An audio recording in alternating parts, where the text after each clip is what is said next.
Advocate talk channel में आपका स्वागत करता हूं, अभिनंदन करता हूं। नववर्ष की शुरुआत हो चुकी है, तो आप सभी श्रोतागणों को मैं नववर्ष की हार्दिक शुभकामनाएं देता हूं।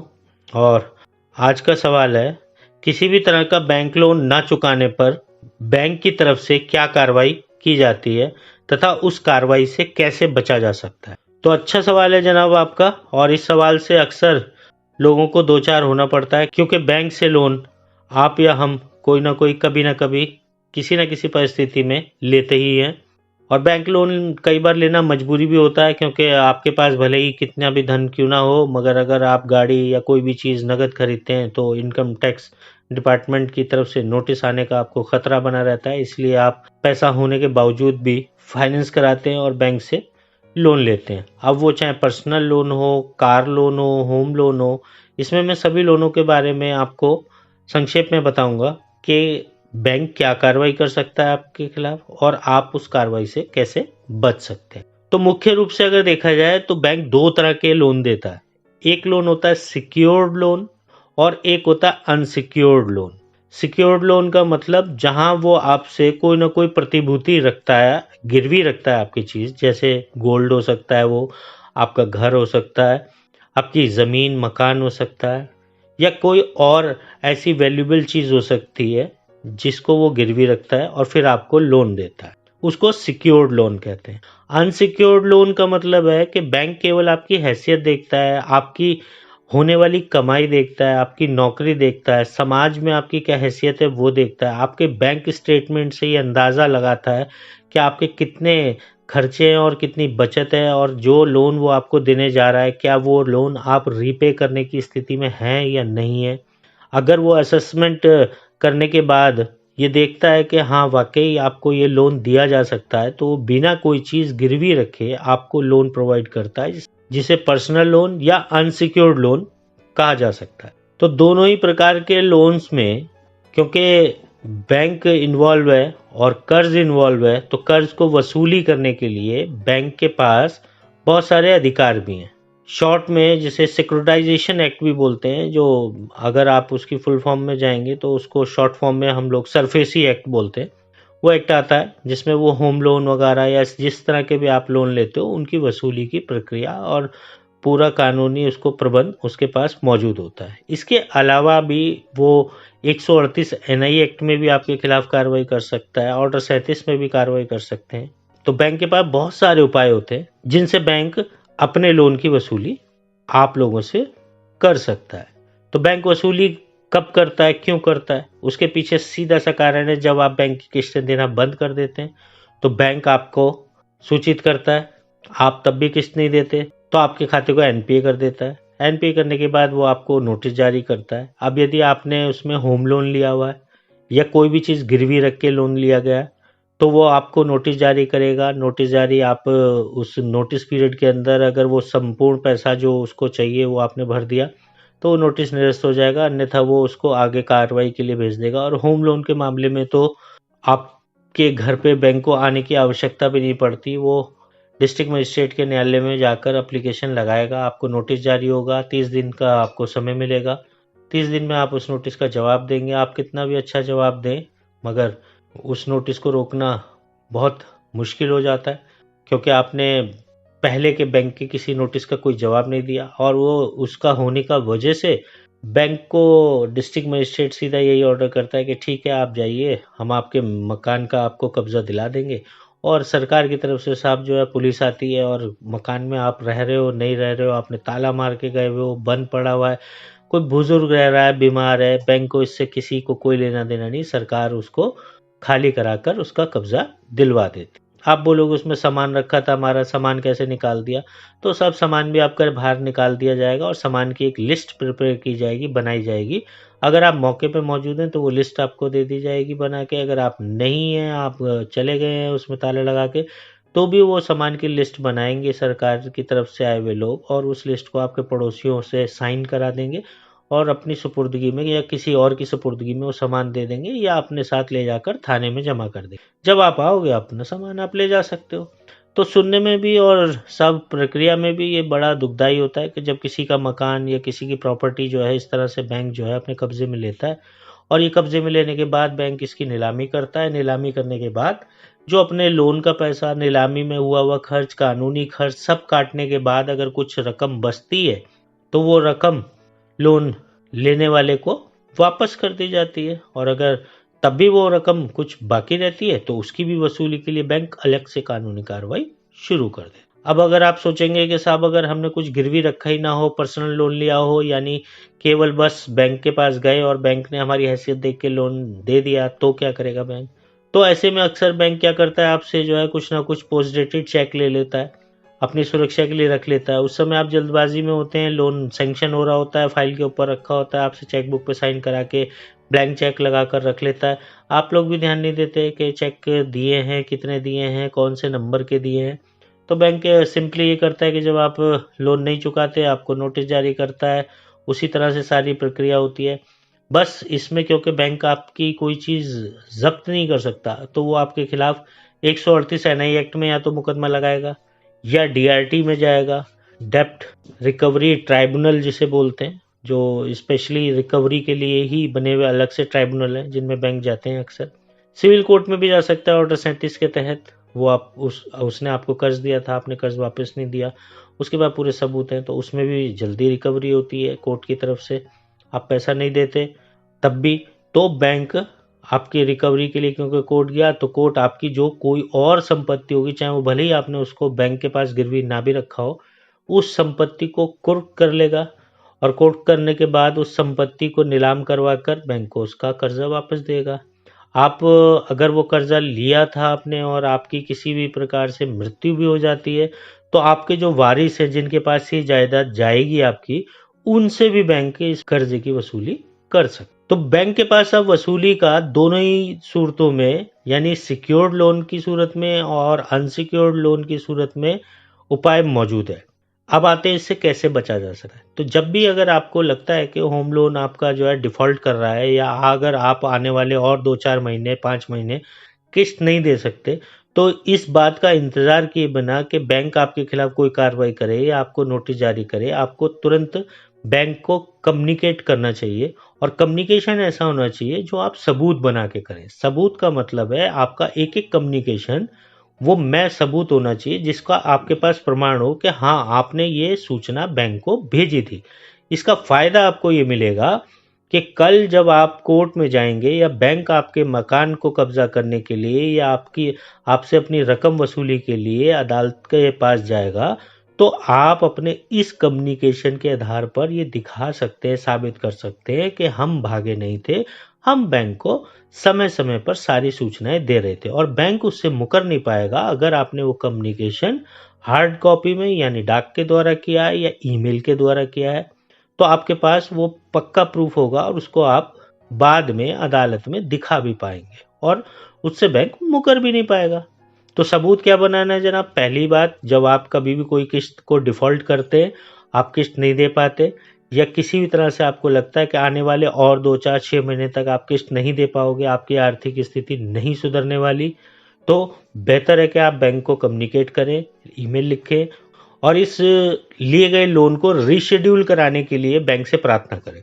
रीशेड्यूलिंग का मतलब है कि मान लीजिए आपने कोई लोन लिया और वो 10 साल के लिए लिया या 3 साल के लिए लिया, तो आप बैंक को प्रार्थना कीजिए कि साहब मेरा लोन जो 3 साल का था उसे बढ़ाकर आप 5 साल कर दीजिए ताकि मेरी किस्त कम हो जाए और मैं ये किस्तें दे पाऊँ, क्योंकि ये जो किस्त अभी है ये बहुत भारी है। और जो कोई भी आपको फाइनेंशियल हर्डल आ रही है, जैसे नौकरी जाने की या तनख्वाह कम होने की या किसी भी तरह की कोई भी जो आपको परेशानी आपके जीवन में आ रही है, उस परेशानी के बारे में बाकायदा मैं सबूत उसको लिख के दीजिए। जैसे आपका अगर आप नौकरी से रिज़ाइन किया आपने, तो आप रेजिग्नेशन लेटर दे सकते हो, या कोई आपके घर में कोई मृत्यु हो गई है या कोई कारोबार था जो नष्ट हुआ है या कोई नुकसान पहुंचा आपको, तो उसका ब्यौरा आप ईमेल में लगाकर बैंक को भेजिए। अब इसके बाद भी यदि बैंक आपका रीशेड्यूलिंग नहीं करता तो आपको चिंता की ज़रूरत नहीं है। आप लगातार बैंक से ईमेल के द्वारा इस तरह की डिमांड्स आप लगातार करते रहिए। इससे आपको ये फ़ायदा होगा कि जब बैंक आपके खिलाफ रिकवरी के लिए जाएगा तो आपको डिफ़ॉल्टर नहीं घोषित कर पाएगा। वजह इसलिए क्योंकि आप लगातार बैंक के संपर्क में बने हुए थे, आप लगातार बैंक को उसका पैसा देने के लिए वादा कर रहे थे।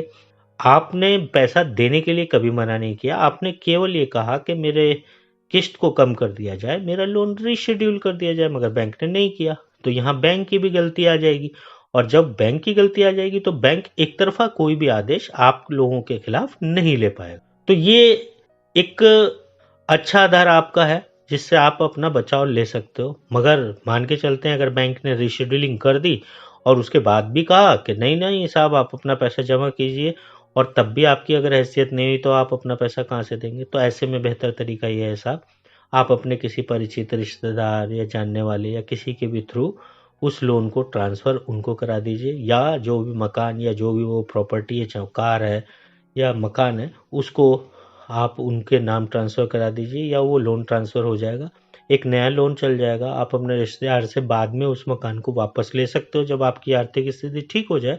आप दोबारा से लोन लेके जो उनका बचा हुआ लोन है वो चुका दो, और लोन ही उनके नाम होगा। किस्तें अगर आप दे सकते हो थोड़ी तो आप कम दे दो, या आप अपने रिश्तेदार को बोल सकते हो कि वो आपकी किसी तरह से जो हेल्प कर सके कर दे। और अगर ये भी नहीं होता तो जो मार्केट प्राइस है साहब, उस पे उस मकान को आप जितनी जल्दी से जल्दी हो सके, क्योंकि बैंक जब आपको नोटिस जारी कर देगा और एक बार कार्रवाई शुरू हो जाएगी रिकवरी की, उसके बाद आप मकान को बेच भी नहीं सकते। तो इस दौरान आप जाइए, बैंक मैनेजर से बात कीजिए और उनको ये सारी परिस्थिति बताइए। अगर वो राज़ी होते तो आप इस मकान को निश्चित रूप से बेच दीजिए, और जो बैंक का पैसा है वो बैंक को चुका दीजिए। अगर कुछ बचता है तो ठीक, नहीं तो फिर भी आप एक इज्जत के रास्ते से उस बैंक लोन से निकल जाओगे। आपका सिबिल खराब नहीं होगा क्योंकि आपने लोन चुका दिया टाइमली, और जब आपकी आर्थिक स्थिति ठीक होगी, जो भी चीज़ आपकी गई है आप दोबारा हासिल कर सकते हो। और वो चीज़ साहब गई तो इसीलिए है क्योंकि उसकी आपने पूरी कीमत नहीं चुकाई, क्योंकि उसकी कीमत तो बैंक ने अदा की थी। तो इसलिए इतना परेशान या दुखी होने की भी आपको उसमें ज़रूरत नहीं है। यहीं अगर आपका यही लोन अगर आपका पर्सनल लोन होता तो यहाँ बैंक आपके खिलाफ 138 यानी एनआई एक्ट में चेक बाउंस का केस डाल सकता है आपके खिलाफ।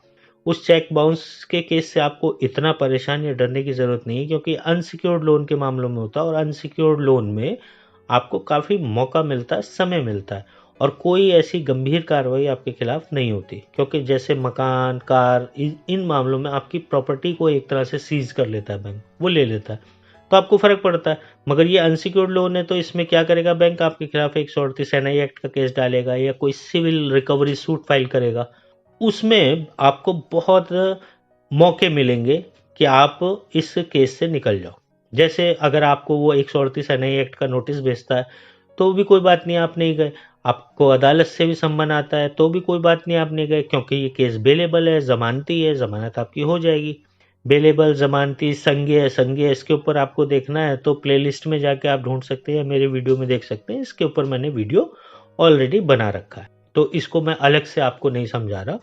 मगर मैं आपको आसान भाषा में इतना कह सकता हूँ कि उस केस में आपको जेल नहीं जाना होगा। आप सिंपली उस केस को फाइट कर सकते हो, मगर फाइट कितना करोगे आप, 2 साल 3 साल, मगर 3 या 4 साल बाद आप उस केस को हारोगे तो ज़रूर।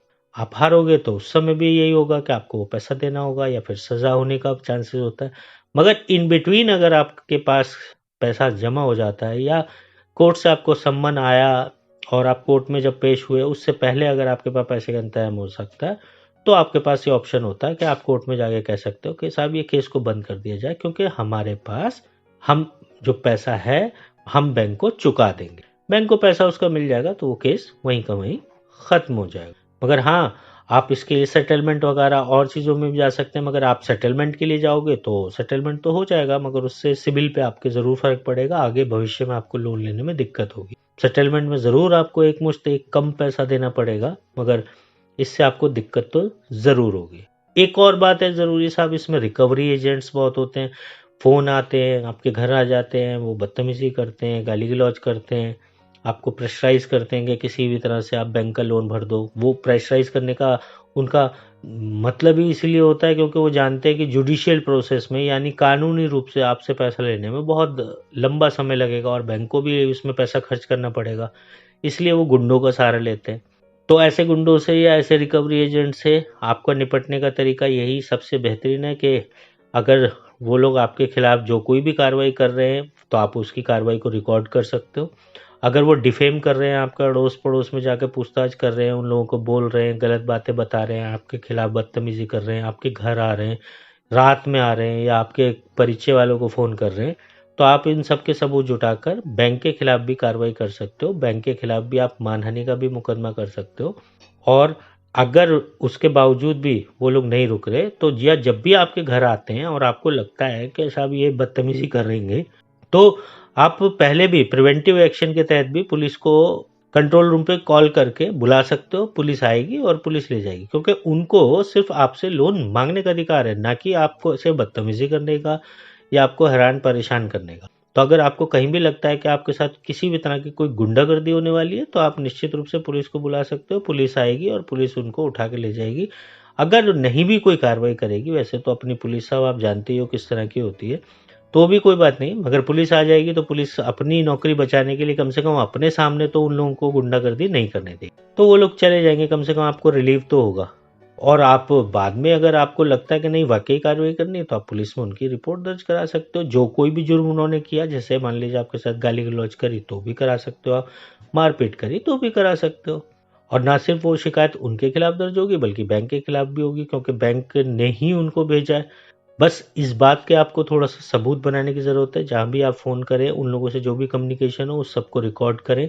बैंक को इस बात की सूचना दें कि फलाँ-फलाँ इस नाम का व्यक्ति आया था, क्या आपने भेजा था? इंतज़ार कीजिए कि बैंक उस बात को वेरीफ़ाई करता है, नहीं करता। अब इन मामलों में बैंक नहीं करता।